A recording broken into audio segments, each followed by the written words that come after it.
Hello दोस्तों, आज हम बात करेंगे मेटास्टैटिक कैंसर या फैले हुए कैंसर का मतलब क्या होता है। यूजली एक तरह से कॉमन लोगों को लगता है कि मेटास्टैटिक कैंसर का मतलब लास्ट स्टेज का कैंसर है। ओबियसली ये एक तरह का ऐसा कैंसर का स्टेज है जिसमें ज़्यादातर लोगों के लिए कोई इलाज संभव नहीं होता है। ज़्यादातर लोग को एक बार अगर मेटास्टैटिक कैंसर हो जाए तो उनको बचाना अक्सर मुश्किल हो जाता है। लेकिन फिर भी ये मेटास्टैटिक कैंसर होता क्या है, इसका मतलब क्या है, और इस पर एक थोड़ा सा डिस्कशन करेंगे कि ओवरऑल इसमें मैनेजमेंट स्ट्रैटेजी क्या हो सकती है, क्या क्या इस बारे में हम कर सकते हैं, इसको हम समझने का प्रयास करेंगे। क्योंकि कैंसर के कॉन्सेप्ट में इस कॉन्सेप्ट को समझना सबसे ज़्यादा ज़रूरी है कि ये मेटास्टैटिक कैंसर होता क्या है और क्यों इसमें डॉक्टर्स आपको कुछ नहीं कर पाते हैं, क्यों इसमें ज़्यादातर लोगों को बचा पाना इस स्टेज के बाद बड़ा मुश्किल हो जाता है। इस कॉन्सेप्ट को हम समझने का प्रयास करेंगे।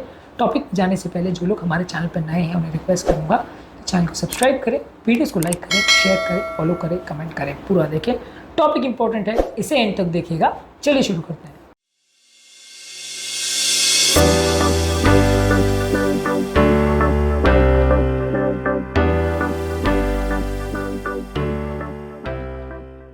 सबसे पहले मेटास्टैटिक कैंसर का मतलब क्या है। अगर कैंसर एक जगह पर ग्रो कर रहा है तो वो बेनाइन ट्यूमर होता है, अपनी जगह पे ग्रो कर रहा है और वहीं पे वो स्प्रेड कर रहा है। लेकिन मेटास्टैसिस उसमें तब बोलते हैं जब वो फैल जाता है, अपनी बाउंड्रीज को छोड़ देता है और दूसरी जगहों पे जाना चालू कर देता है। जब अपनी पोजीशन जहाँ पे वो ग्रो कर रहा है, मान लीजिए लंग कैंसर है, वो लंग में अगर स्टार्ट हुआ और लंग में ग्रो कर रहा है तो वो या ट्यूमर है या कैंसर है, पर वो अपनी जगह पे है, वो फैला नहीं है। पर जब वो कैंसर लंग्स को छोड़ के लिवर में चला जाए, किडनी में चला जाए, ब्रेन में चला जाए, तब उसे मेटास्टैटिक बोलते हैं। यानी वो दूसरी जगह पे जाके भी ग्रो करना चालू कर देता है, तो इसको मेटास्टेसिस बोलते हैं। जो कि मैनेज करना बड़ा मुश्किल होता है क्योंकि ब्लड के सहारे या लिम्फ के सहारे ये ट्यूमर के छोटे छोटे टुकड़े पूरे शरीर में फैल जाते हैं। और जब ये स्टेज आ जाती है तो उसके बाद ज़्यादातर लोगों को बचा पाना अक्सर बहुत ज़्यादा मुश्किल हो जाता है, क्योंकि इसके बाद बीमारी का ज़्यादातर कुछ इलाज नहीं है, क्योंकि आप उस ट्यूमर का या उस स्टेज में कैंसर का सर्जरी नहीं कर सकते। ज़्यादातर कैंसर्स में सक्सेस रेशियो सबसे अच्छा सर्जरी के साथ ही मिलता है। अगर कोई लोकलाइज ट्यूमर या एक जगह पर अगर मौजूद ट्यूमर है तो उसको सर्जरी करके आप निकाल सकते हो। अगर मान लीजिए लंग कैंसर का एग्जांपल है, अगर वो लंग्स के एक छोटे हिस्से में कन्फाइंड है तो आप उसको काट करके निकाल सकते हो, जिससे कि व्यक्ति के बचने के चांसेस काफ़ी बढ़ जाते हैं। पर मान लीजिए वो कैंसर एक लंग से दूसरे लंग में चला गया तो फिर कितना निकालेंगे। लंग से लिवर में चला गया तो क्या लिवर को भी निकालेंगे, ब्रेन में चला गया तो क्या ब्रेन में निकालेंगे, किडनी में चला गया, हड्डियों में चला गया तो क्या उनको भी निकालेंगे।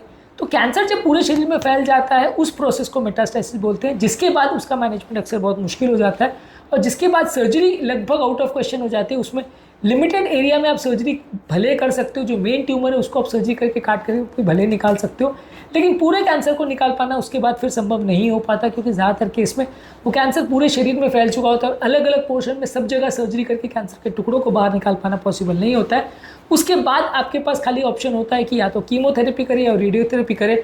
वो भी पूरे शरीर में करना बड़ा मुश्किल है, क्योंकि रेडियोथेरेपी भी आप कितने एरिया में करोगे, जिस एरिया में करोगे वहाँ लोकलाइज डैमेज होगा। अगर ब्रेन में भी हो गया, लंग्स में भी हो गया, लिवर में भी हो गया, हड्डियों में भी हो गया, सारी हड्डियों में हो गया, तो कितनों को आप रेडियोथेरेपी करोगे।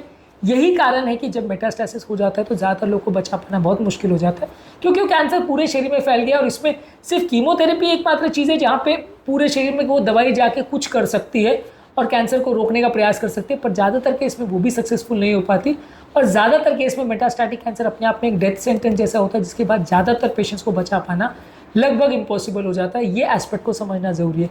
अगर कैंसर जो है अपनी बाउंड्रीज को छोड़ के पूरी जगह पे फैल गया है, पूरे शरीर के डिफरेंट लोकेशंस में फैल गया है, उसके बाद उससे पेशेंट को बचा पाना और पेशेंट के सर्वाइवल के चांसेस उसमें इंप्रूव कर पाना काफ़ी मुश्किल होता है।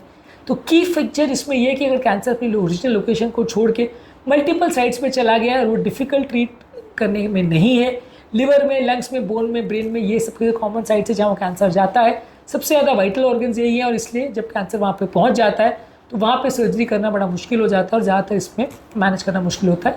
कौन कौन से कैंसर है जो सबसे ज़्यादा मेटास्टैटिक होते हैं? ब्रेस्ट कैंसर, जो कि सबसे ज़्यादा बोन्स, लिवर, लंग्स और ब्रेन में जाता है। लंग कैंसर जो कि ब्रेन, बोन्स और लिवर में जाता है। प्रोस्टेट कैंसर जो कि हड्डियों में जाता है और कोलोरेक्टल कैंसर जो कि लंग्स और लिवर में जाता है।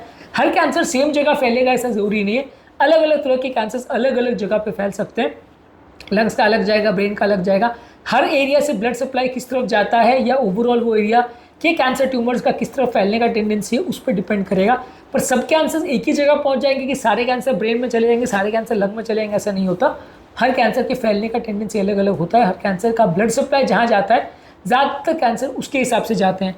मान लीजिए प्रोस्टेट के बाद अगर ब्लड सप्लाई उस एरिया में जा रहा है और वो नलिया जो है हड्डियों को सप्लाई कर रही है तो कैंसर के हड्डियों में जाने का चांस ज़्यादा रहेगा।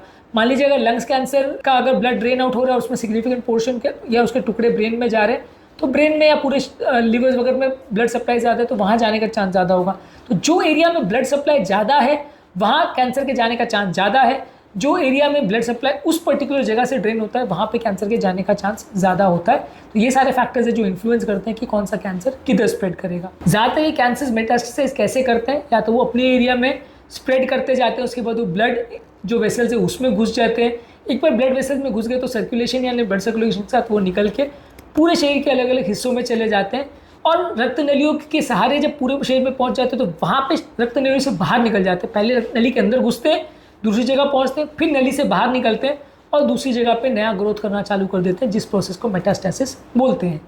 ज़्यादातर मेटास्टैटिक कैंसर्स में कंट्रोल करना बड़ा मुश्किल होता है। ज़्यादातर इसमें ट्रीटमेंट में आपको कीमोथेरेपी, टारगेटेड रेडियोथेरेपी, इम्यूनोथेरेपी या इस तरह की चीज़ें देनी पड़ती है। सर्जरी ज़्यादातर मुश्किल होता है। ज़्यादातर केस में सर्वाइवल के चांसेस कम होते हैं, इसलिए इस एस्पेक्ट को समझना ज़रूरी है।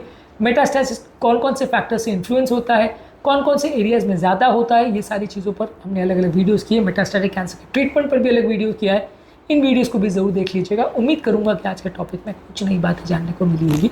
जो लोग हमारे चैनल पर नए हैं उन्हें रिक्वेस्ट करूँगा कि चैनल को सब्सक्राइब करें, वीडियोज़ को लाइक करें, शेयर करें, फॉलो करें, कमेंट करें, पूरा देखें।